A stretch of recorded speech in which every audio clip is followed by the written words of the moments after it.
Coming to you from the city where it is illegal to have a puppet show in your window. What? Well, there goes my final project. It's Ventriloquism Weekly.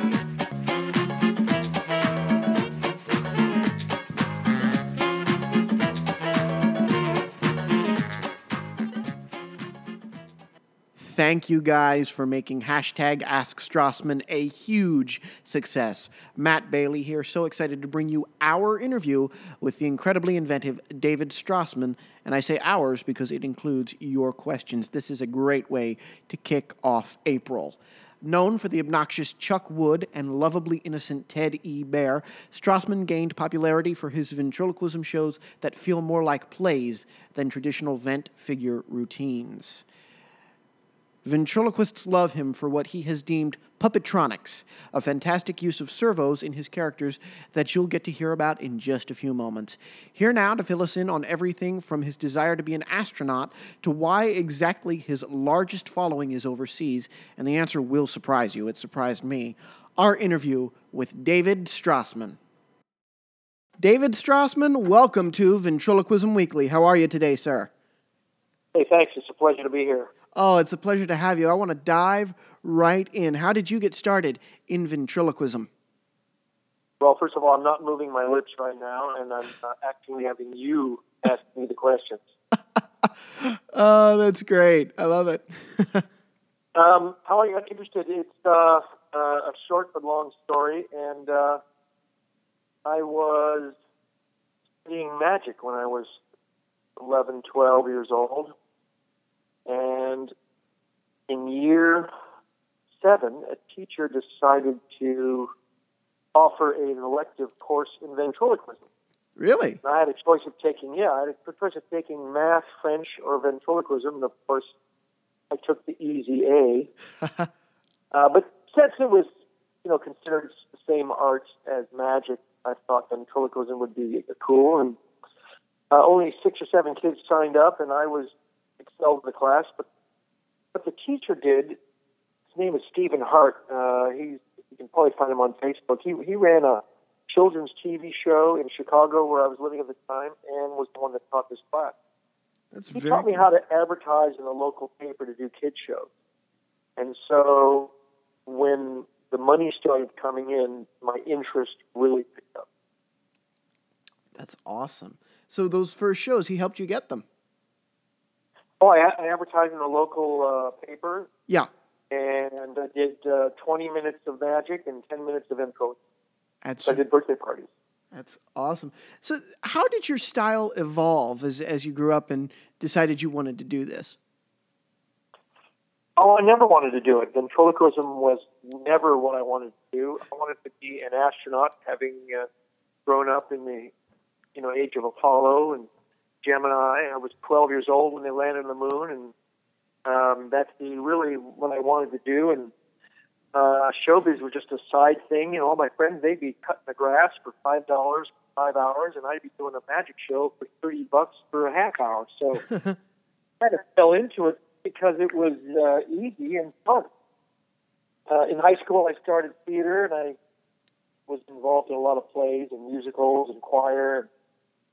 Really, really enjoyed being an artist and entertainer, and I decided I want to go to acting school and pursue legitimate theater.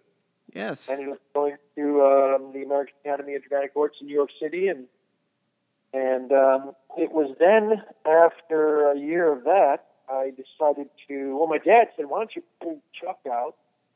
I was doing ventriloquism on the side. He said, "Why don't you pull Chuck out in Central Park and see if you can make some money?"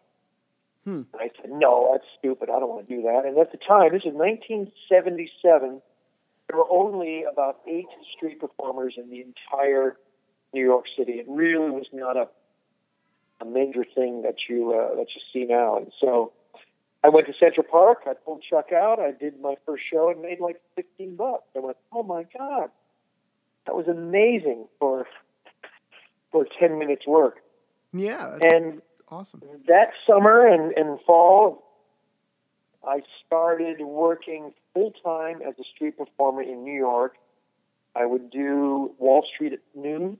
I would do 7 p.m. to 7:45 on Broadway for the theater crowds.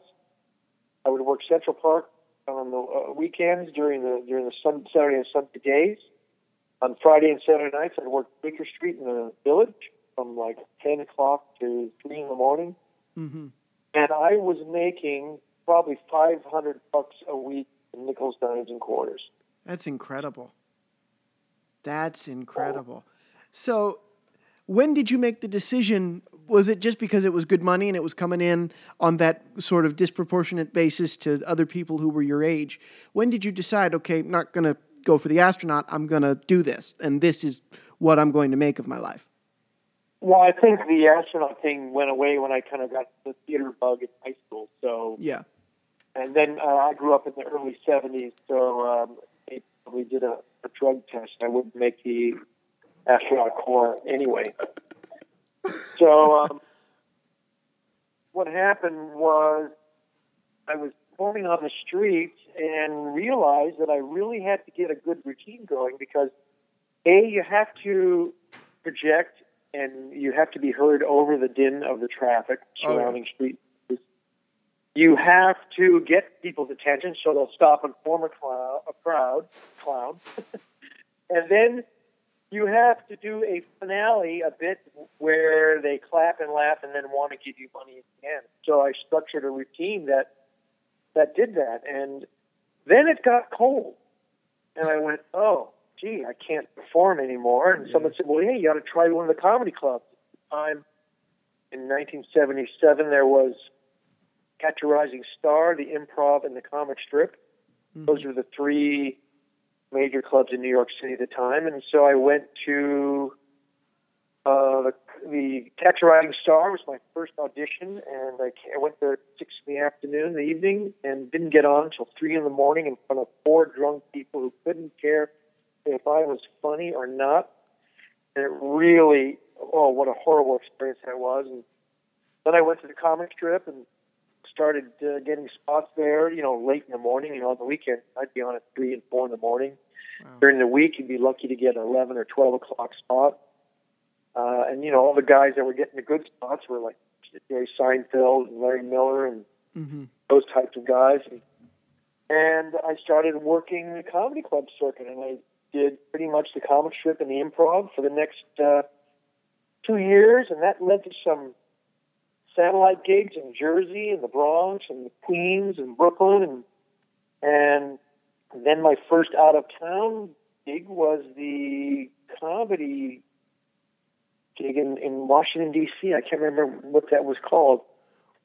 Then there was one in Philly, a club in Philly, and then the comic strip in Florida, and that took me to about 1979, and I started as an opening act, making some pretty good money. I was making $50 a show, roughly. It's awesome. I think, and it's interesting hearing about how it was in the 70s, because everything nowadays is bringers. You don't get put on a showcase. You have to bring the audience. So it's very interesting how that has changed. Yeah. Well, unless you have a name, that's a different story. Right. Now, I want to keep moving here because there's a lot of good stuff. You're very, very original, and I'm sure you've been told that a million times over. I was told that if you gave yourself a handle, if you created a show versus just having an act, that it's easier to play certain types of venues. And you have a show. Everything is a show. There's a through line. There's a story. Can you speak to the difference in having a show, having a theatrical event versus just having an act with your character? Well, it really was a function of the trajectory of my career. Starting in 80, I started doing the comedy club circuit, and that was when it exploded in America. By 1982, I was an opening act, almost starting to become a middle act, and there were clubs in almost every city in every major city in the United States. At least by the late 80s, there certainly was. And I worked my way up from opening to middle to headliner. And right when I started getting headlining gigs, I got really bored of what I was doing because it was just me and Chuck. It was a bunch of stupid jokes. There was no innovation.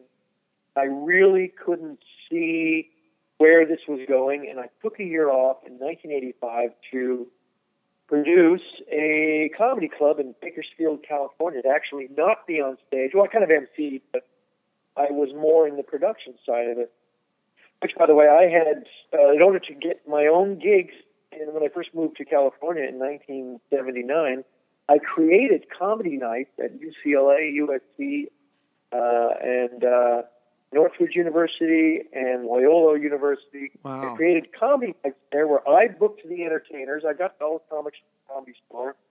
I hired guys like Michael Keaton and Jim Carrey.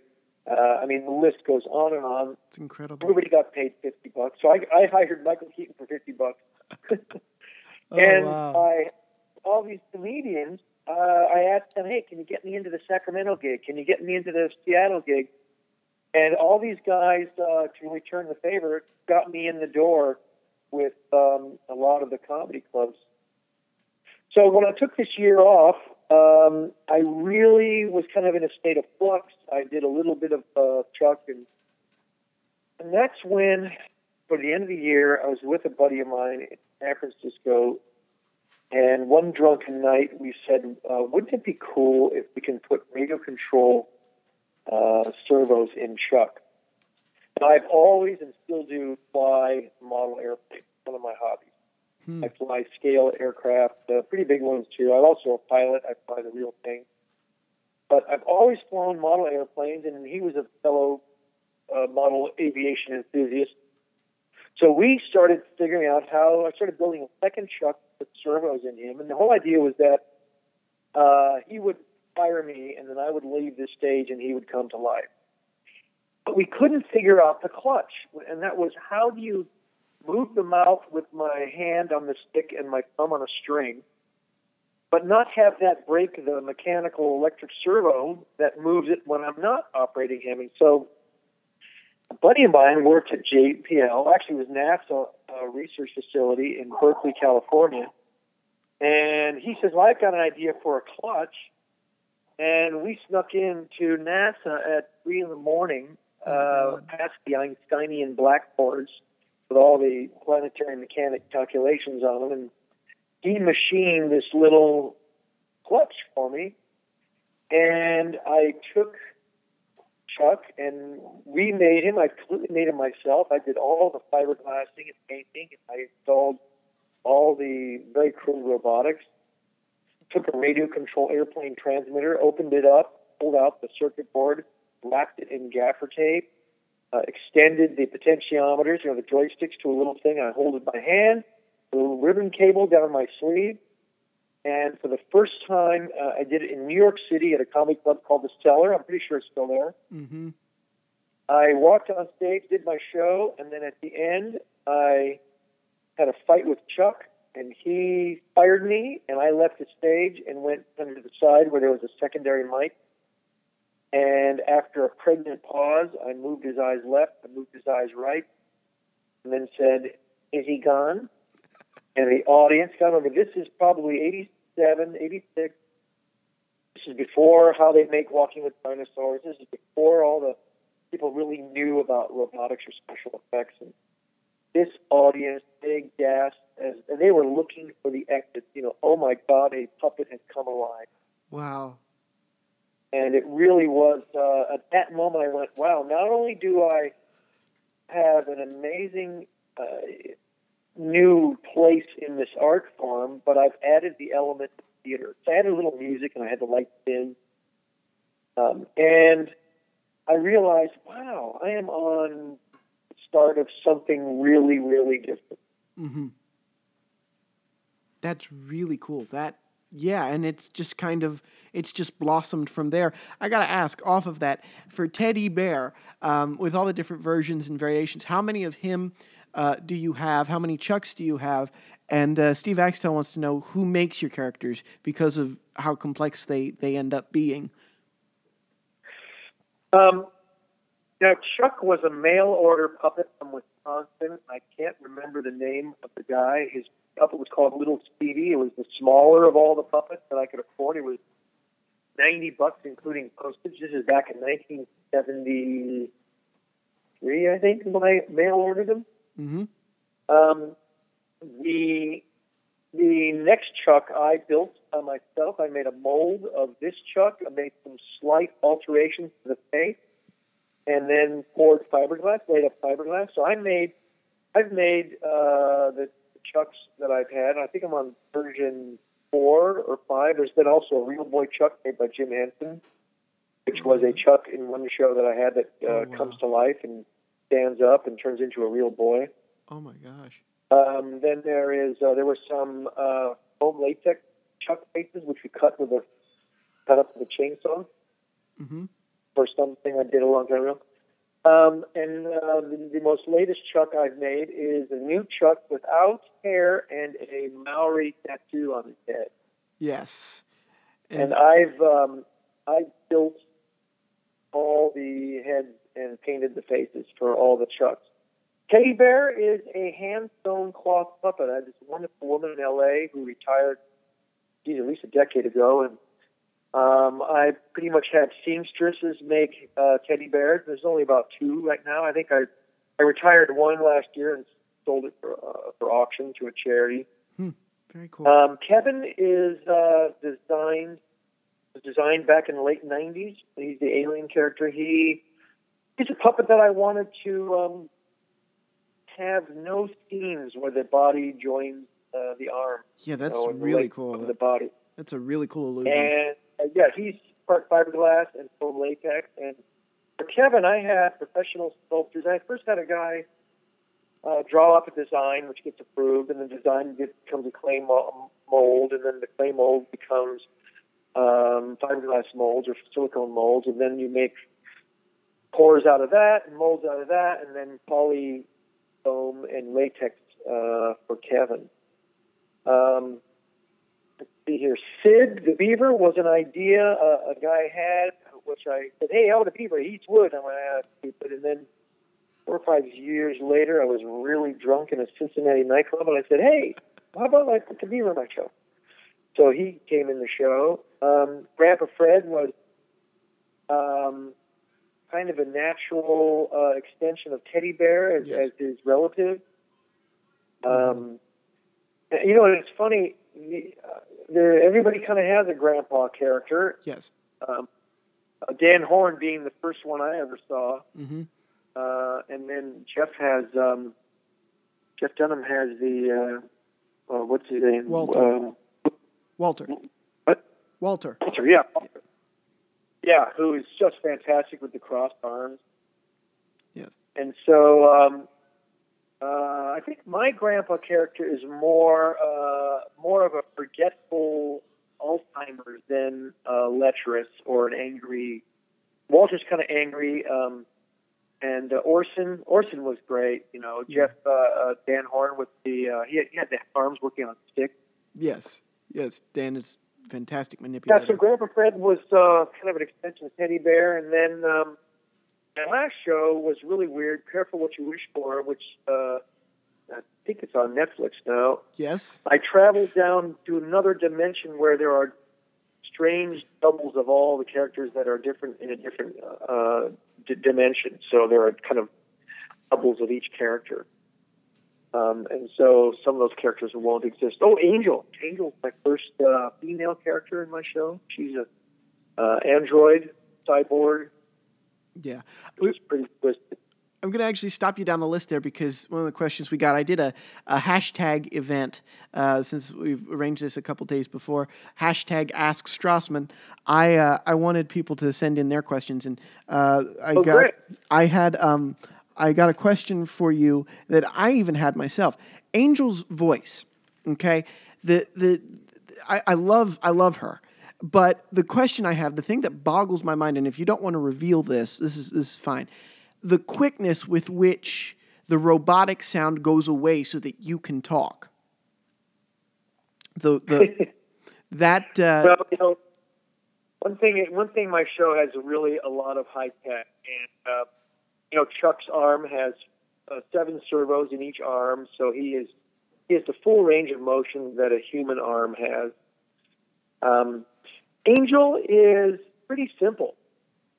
There is an incredible voice machine called Voice Live, and it's when you sing into it, it will actually add 3 or 4 harmony voices. You can set the keys, the timbre. You can set, whether it's dissonance or a third harmony. It also has, Arnold Schwarzenegger deep set voice, the devil voices, and the very high voices. It has like 100 presets, and so I messed around with it and got a voice that was feminine yet robotic. And the voice is me doing Chuck's voice. So basically, I don't have to kind of change the character's voice for Angel. However, Angel does have a different type of lilt, and she has a different pacing. So if you were to hear Chuck's voice doing Angel, it would sound like Chuck, but it wouldn't. Right. Yeah. I have a transmitter inside Angel that I turn on whenever I have her speak. It's a button I press whenever she speaks, and I release the button whenever I don't want her to have that voice.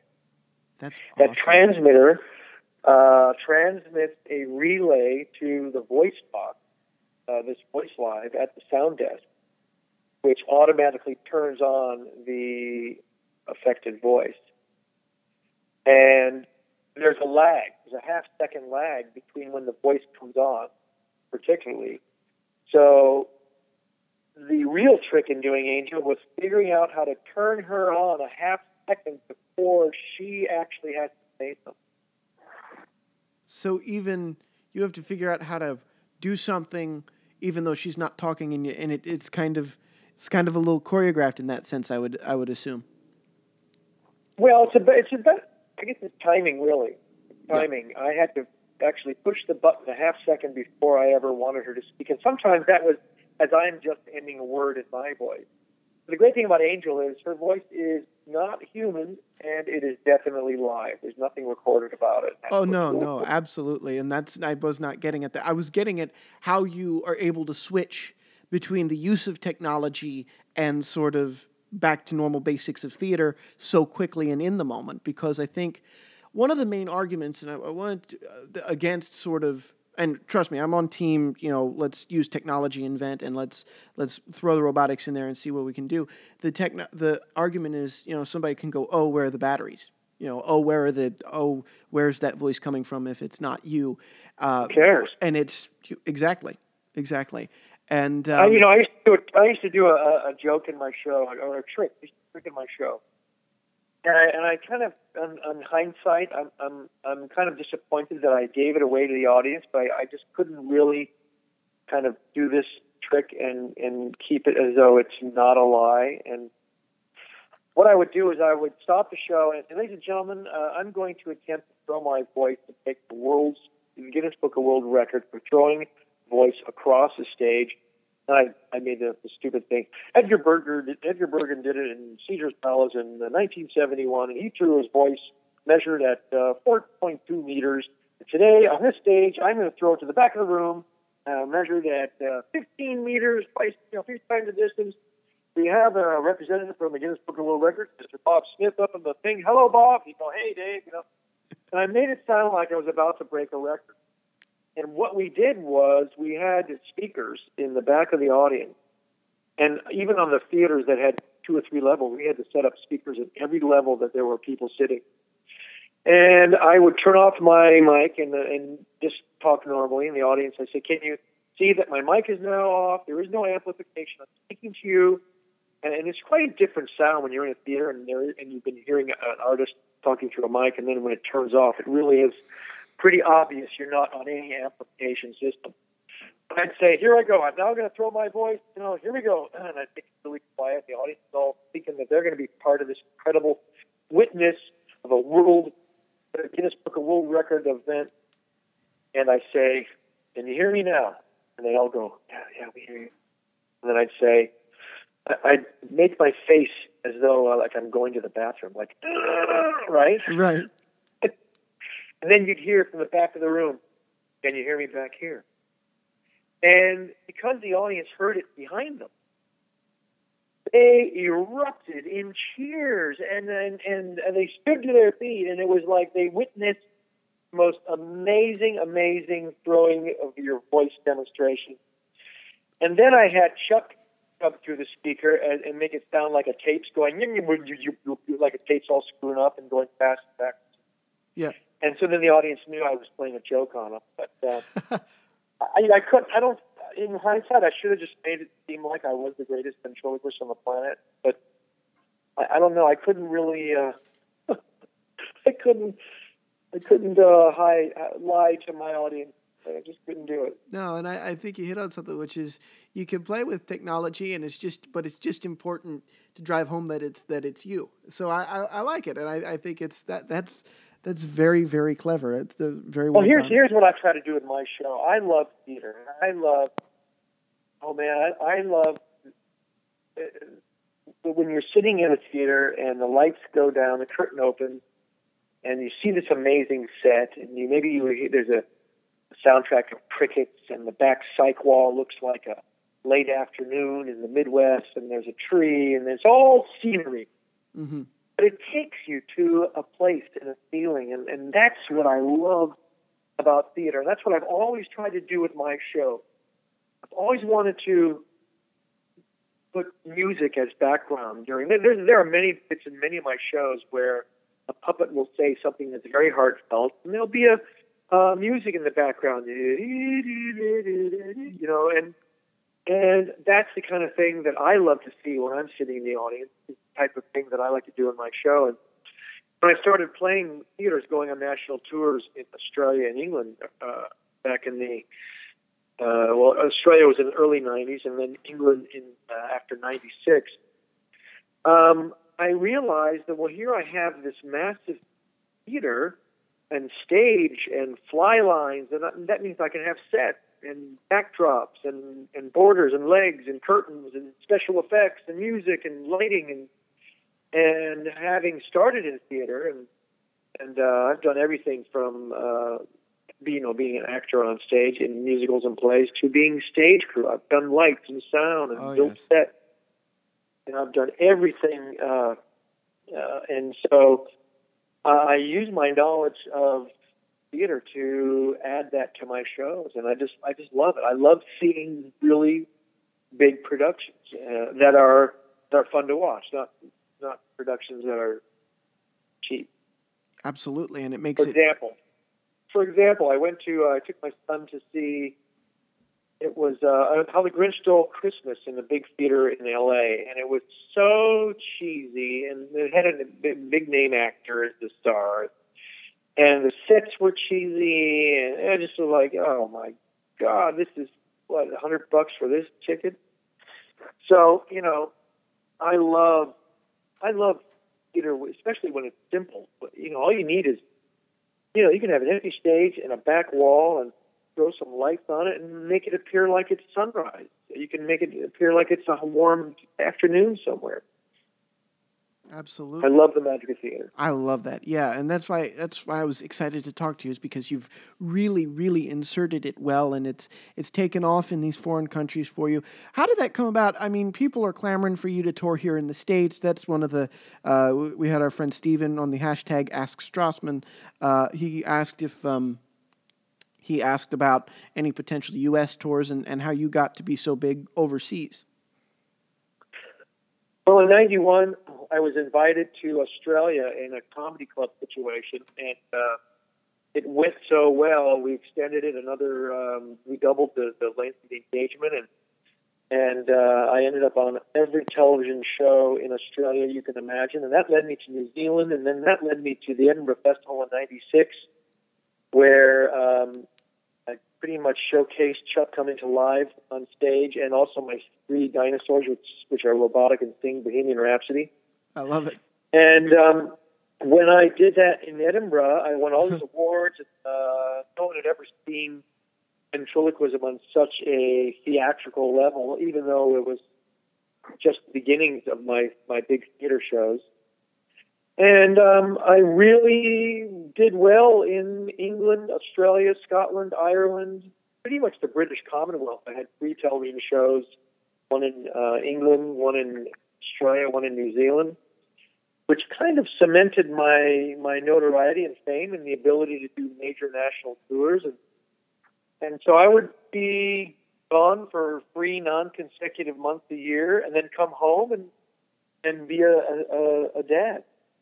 And I really enjoyed not being famous here in LA, and then going to Australia and getting a month of notoriety, and then coming home and nobody knew me. And it was fantastic not having the invasive world of being a celebrity in your own home. So I pretty much didn't pursue anything here in the United States. And that's kind of where I've been. However, there are some irons in the fire, and I don't really want to talk about it because they don't exist yet. But if they do, you may see a bit more of me here in the United States. That's great. Now, one iron in the fire that we want to talk about, because for hashtag Ask Strassman, this was the most asked question, which was, how did you get the Netflix thing up and running with Careful What You Wish For, and when can we see more of your specials and more Strassman on Netflix? Well, my DVD distributor, I have 5 titles. No, I think I have 5 titles, 5 shows that I've filmed.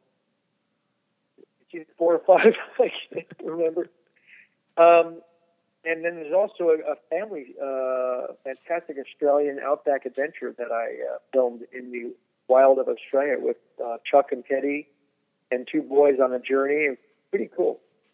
But all my titles are available online in Australia, some in New Zealand, and because I have very little notoriety in the United States and a little better in the UK, they are slowly making their way to, pretty much the Western world of availability of online download, online viewing. So, Careful What You Wish For appeared just like a week ago without any cover art. I'm kind of bummed out about that, but we're working on that. So I'm guessing this is the year all my titles will end up in iTunes and Netflix and Hulu soon. We can only hope. We can only hope. Now, last question. I love to ask But this. wait, my first 3 sorry. titles, the entire DVDs are on my YouTube. They're all broken down into scenes. So if you want to see my first 3, they're in consecutive order on my YouTube channel. I recommend you do that. And you can see that for free. Yeah. Yes, absolutely. Go check it out, because it's just awesome. But I don't think there's a ventriloquist on the planet who's not familiar with you. You do have a fan base here in America consisting of ventriloquists. We love your work, and so that's why I'm so excited to ask you my patented last question, which is, what do you want to see from the people who want to become ventriloquists today coming up in this art form? Well, I would love to see more theatrical shows. Back in the 19th century, ventriloquists had massive stage shows with many puppets, and I kind of do that, and I would love to see more theater and more twisted stuff. Nina Conti does some really weird stuff. Love Nina. Told me about one thing she did. It never got filmed, but she once laid in a gynecologist's syrup and gave birth to a baby infant puppet.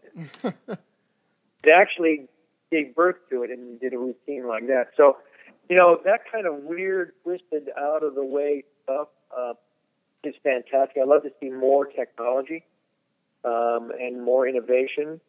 But one thing I love to do is when I try to do my material, it's not why did the chicken cross the road? Oh, to get to the other side. It's okay. What trouble did you get into today?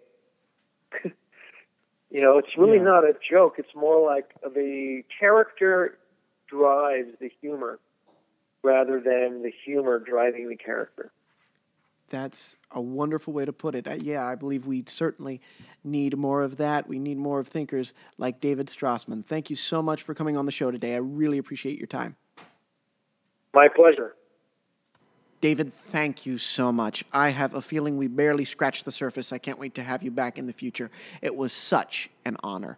You can find David on all of social media. Find him on Facebook and Twitter. Plus, Ted Ebert and Chuck Wood have their own Twitter accounts, and you can interact with all of them directly. Just look them up.